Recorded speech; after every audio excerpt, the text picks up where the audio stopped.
Olá, alunos do quarto ano, tudo bem com vocês? Sou a professora Luana e estou aqui para apresentar para vocês o nosso quarto caderno de língua portuguesa e matemática. Vamos iniciar por língua portuguesa. Seja por prazer, seja para estudar ou para se informar. A prática da leitura aprimora o vocabulário e dinamiza o raciocínio e a interpretação. Um ato de grande importância para a aprendizagem do ser humano. A leitura, além de favorecer o aprendizado de conteúdos específicos, aprimora nossa escrita. Importante também a leitura em voz alta, pois favorece a influência da leitura e aprimora sua prática. Nesse livro, neste nosso caderno, iremos contemplar várias situações de leitura.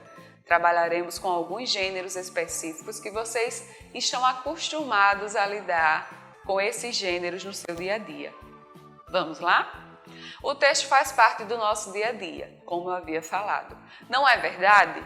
Para pedir um lanche, para convidar um amigo para uma festa, para reivindicar suas melhorias no transporte, o que nós utilizamos?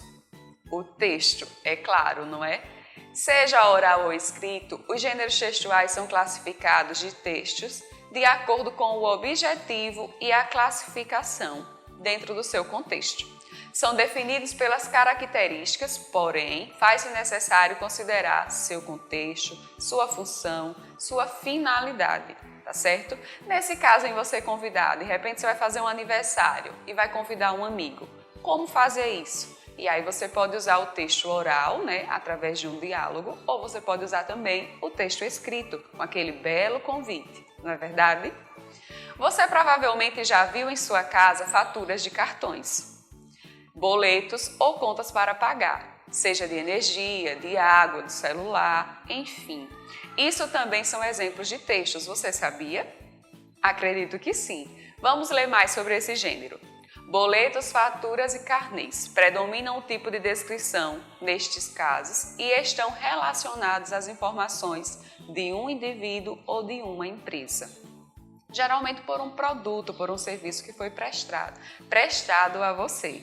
A fatura é um documento que descreve produtos e serviços adquiridos que ainda não foram pagos. E o boleto é um documento emitido para pagamento em agências bancárias. Aqui eu trago um exemplo de uma fatura. Quais os dados que possui uma fatura? O que podemos encontrar nesse tipo de texto? O produto utilizado pelo consumidor, nesse caso aí nós temos um talão relacionado à água, não é? O fornecedor, a empresa do produto, quem está prestando esse serviço? Nesse caso, desse boleto expresso, dessa fatura, é o Saneamento de Goiás. O consumidor, quem consome por esse produto? Que aqui se destina ao senhor Alonso de Albuquerque. A data de emissão e de vencimento. Quando que foi emitida essa fatura? Quando que ela deve ser paga? Dentre outras informações. É um tipo de texto que nós usamos no nosso dia a dia e que contém todas essas informações para melhor nos esclarecer e nos informar a respeito do produto ofertado. Você já ouviu falar também em poemas? Na literatura, o verso apresenta a linha do poema, enquanto a estrofe é o nome dado ao conjunto de versos. O refrão são aqueles versos que se repetem no final das estrofes. As rimas, elas são produzidas pelas poesias por meio da aproximação sonora entre as palavras ou expressões. Vamos para um exemplo. Aqui nós temos uma estrofe de um poema. O que é que eu vou ser? Esse seria o nosso título. Bete quer ser bailarina, Zé quer ser aviador, Carlos vai plantar batatas, Juca quer ser um ator. Cada linha do nosso poema representa o verso. Esse conjunto de linhas, de versos, forma a estrofe. E aí nós temos aviador, que rima com ator, ok? Geralmente nas rimas nem sempre vai ter a mesma terminação, mas vai ter uma aproximação sonora, fazendo com que nós identifiquemos essas rimas no poema. Desejo a vocês bons estudos, né? O nosso caderno está recheado e agora eu vou apresentar para vocês matemática. Vamos lá? Nesse caderno de matemática, vamos estudar com Leitura e registro de medidas em intervalos de tempo, relacionado ao cotidiano e situações problemas envolvendo as 4 operações. Veremos também propriedades da igualdade, expressões numéricas envolvendo uma incógnita. Os problemas eles podem envolver as mais variados tipos de situações. E essas situações desafiam que o aluno encontre a solução para algo. Nesse caderno você terá a oportunidade de praticar bastante. Teremos várias situações e problemas.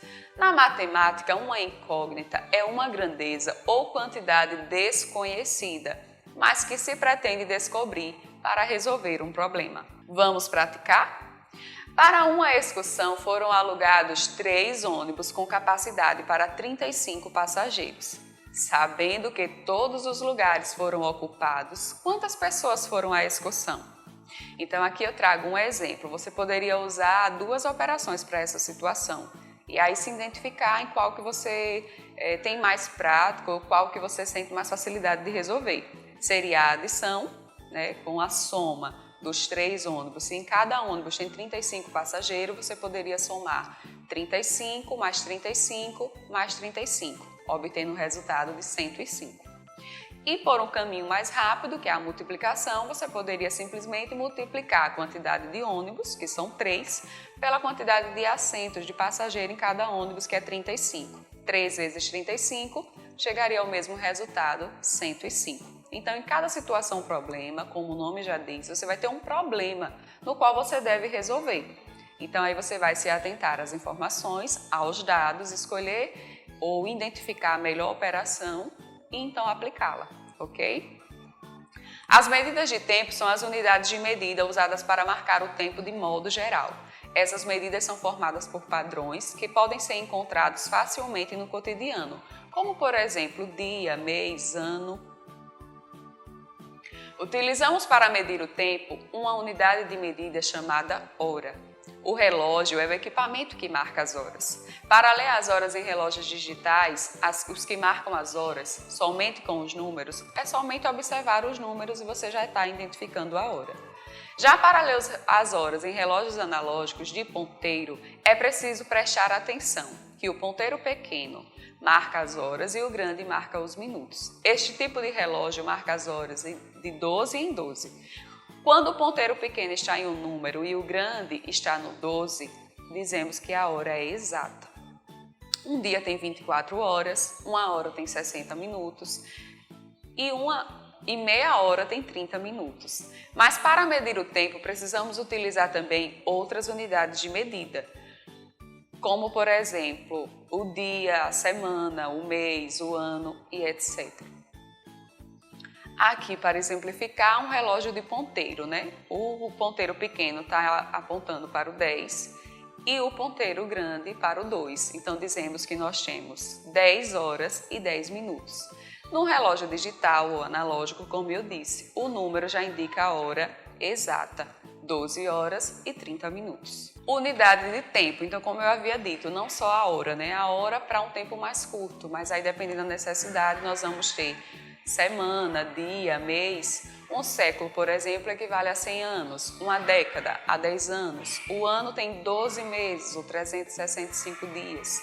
O mês tem 30 dias, pode variar entre 30 e 31, ou fevereiro, né, que, por exemplo, só tem 28 dias.